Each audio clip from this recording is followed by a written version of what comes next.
तो big boss season खत्म होने में सिर्फ 8-9 दिन बचे हैं। अब देखते हैं कि बिग बॉस से फायदा किसका हुआ है और नुकसान किसका हुआ है। आइए देखते हैं, मजा आएगा।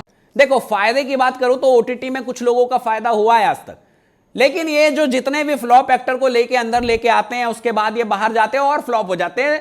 मतलब बाहरी दुनिया में गुमनामी के अंधेरे में ही चले जाते हैं, क्योंकि रियल पर्सनैलिटी इनकी और भी बुरी होती है। बात तो सही है।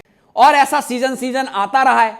कई बार विनर भी होते हैं, वो भी गायब हो जाते। चाहे हम एग्जांपल पे देख ले तो गौतम गुलाटी को देख लेते। एक ऐसा सीजन गया था उनका कि मुझे लग रहा था कि इसके बाद तो भाई गुलाटी के पास काम के लिए लाइन लग जाएंगे। मतलब लोग आएंगे प्रोड्यूसर के, भैया हमारे साथ काम करो। क्या बात है सर, क्या बात है सर। लेकिन उसके बाद ऐसे गुमनामी के अंधेरे में गए कि अब जाके उन्होंने कहीं ना कहीं अपनी जगह थोड़ी सी बना रहे हैं कि रोडीज में उनको जगह मिली है, बट उसके अलावा उन्होंने कोई भी काम नहीं किया, बल्कि उल्टा फ्लॉप हो गए, गुमनामी के अंधेरे में चले गए। और कहीं ना कहीं उनके लिए ये बिग बॉस काम नहीं आया। बेटा तुमसे ना हो पाएगा। अब इस सीजन की बात कर ले तो वड़ा पाव गर्ल जो बाहर लड़ते झगड़ते, सिंपैथी, रोना धोना, देखो लड़कियों के पास ना जो इस तरीके की होती है ना फेमिनिस्ट टाइप, इनके पास रोना ही सबसे बड़ा हथियार है। कभी बोलती है पति के लिए जीती हूं, कभी कहती है बच्चों के लिए जीती हूं, कभी कहती है कि अपने लिए जीती हूं। ये खुद ही कंफ्यूज है तो लोगों को क्या एंटरटेन करेगी।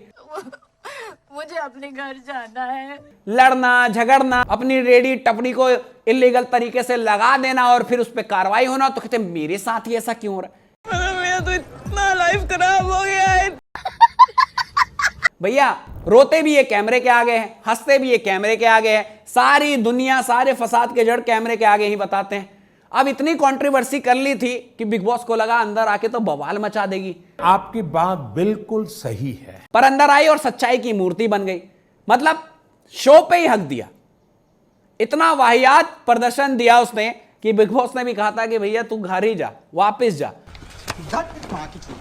अब बड़े बड़े वो ऐसे जो कहते हैं ना इंटरव्यू दे रही है वड़ा पाव, यही होता है भाई। कभी कभी ना देखना चाहिए उस बंदे की क्वालिटी को कि अच्छे तरीके से जो आगे बढ़ रहा है उसको भी लो। जरूरी नहीं है कंट्रोवर्सी करने वाले लोगों को ही ले रहे हो। तो बड़ी बड़ी बातें बाहर जाके करना बहुत आसान है, अंदर गेम अलग है। अंदर खेलने के लिए ये चाहिए।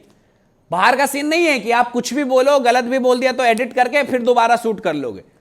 यहां आपने बोल दिया, वो बोल दिया। और कहीं ना कहीं यही है कि रियल पर्सनैलिटी जब इनकी दिखती है इन जैसे लोगों की, तो लोग हेट और करने लगते हैं।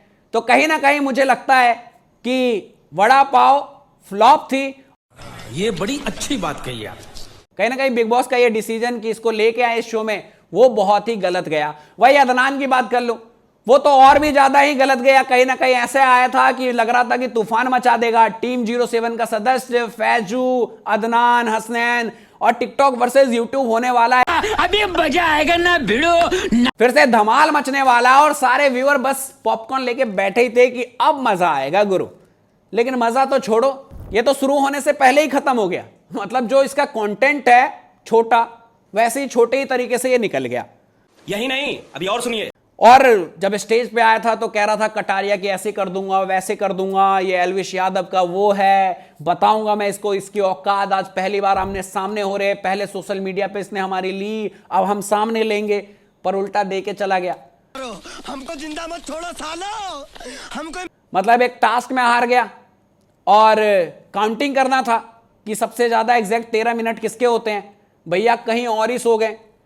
और सना सुल्तान के साथ पार्टनरशिप, वो तो इतनी ज्यादा मिस ब्यूटीफुल है ना कि भैया उसने तो काम खराब कराई, यहां अदनान के ऊपर से निकल गए। देखो डोले बनाने से ये नहीं होता। गेम इज नॉट अबाउट कि हाँ बॉडी बना के आप भिड़ जाओ। 2 डब्बे खा के आज के हर बच्चा बना के बैठा हुआ है।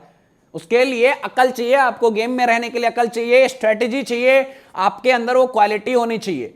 जो कि मुझे लगता है ये सीजन अदनान की भी बेइज्जती हो गई बहुत ज्यादा। खैर इनके लिए कोई बड़ी बात नहीं है, आम दिन इनके साथ होता रहता है, तो कहीं ना कहीं जीवन का एक हिस्सा ही समझ रहे होंगे। बाकी अभी भी बाहर जाके फिर से बहुत सारी चीजें बोल रहा है। जो चीजें हो रही है मैं बताऊंगा, जवाब दूंगा। कब बताएगा मेरे भाई? जब मौका था तब तो हक के आ गया।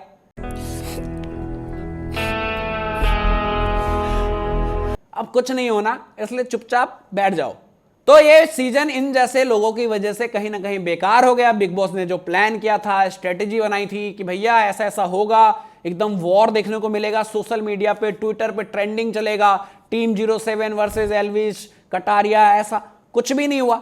सब फ्लॉप हो गया और इसका जिम्मेदार कहीं ना कहीं कंटेस्टेंट खुद है। बाकी आप लोग कमेंट में बताओ इस सीजन को फ्लॉप होने का सबसे बड़ा कारण कौन है। जो भी राय है कमेंट में दीजिएगा। फिर मिलेंगे अगली वीडियो में, तब तक के लिए अपना ख्याल रखिए। बाय।